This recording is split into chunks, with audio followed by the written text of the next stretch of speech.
পেন্ডুলামের মতো দুলছে দেশের সাঁতারের ভাগ্য।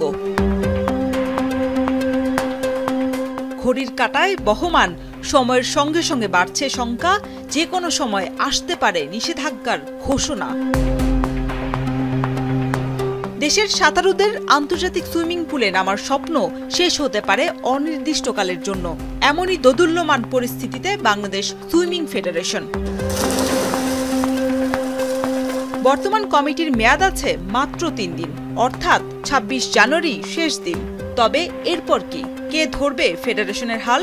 অভিভাবক ছাড়া কোন পথেই বা এগোবে দেশের সাঁতারুরা? এরই মধ্যে নতুন কমিটির জন্য তাড়া দিয়ে চিঠিও দিয়েছে নিয়ন্ত্রক সংস্থা বিশ্ব একুয়াটিক্স।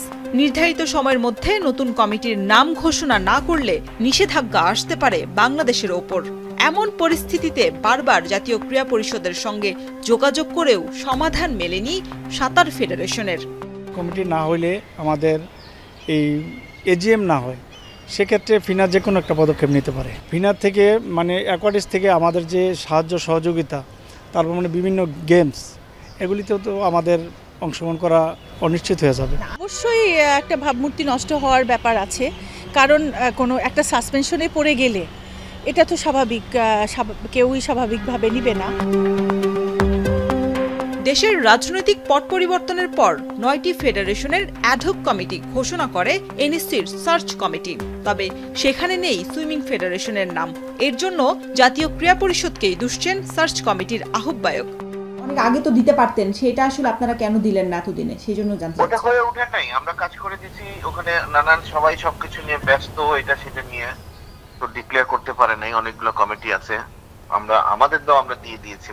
আপনাদের তরফ থেকে কি অ্যাডহক কমিটির জন্য কোনো নাম আপনারা কি দিয়েছেন কিনা এনএসসির বরাবর? অবশ্যই আমরা দিয়ে দিয়েছি। এনএসসির অবহেলায় ফেডারেশন নিষেধাজ্ঞার শঙ্কার মুখে থাকলেও এর জবাব দেওয়ারও যেন কেউ নেই। আপনি কিন্তু আমাকে ফোন করেছিলেন, আমি কিন্তু বিনয় সহকারে আপনাকে না করেছি, তো রাখি ফোনটা। অনেকদিন ধরেই আন্তর্জাতিক অঙ্গনে বড় কোনো সাফল্য নেই সুইমিং ফেডারেশনের। গ্যাস সংযোগ না থাকা অকেজো মিরপুরের জাতীয় সুইমিং কমপ্লেক্সের একমাত্র ইলেকট্রনিক স্কোরবোর্ডও। সব মিলিয়ে খুঁড়িয়ে খুঁড়িয়ে চলছে ফেডারেশনটি। তার উপর এবার নিষেধাজ্ঞার কবলে পড়লে সাঁতারুদের ভবিষ্যৎও অনিশ্চয়তার মুখে পড়বে। শরীফ রাউশন, এখন, ঢাকা।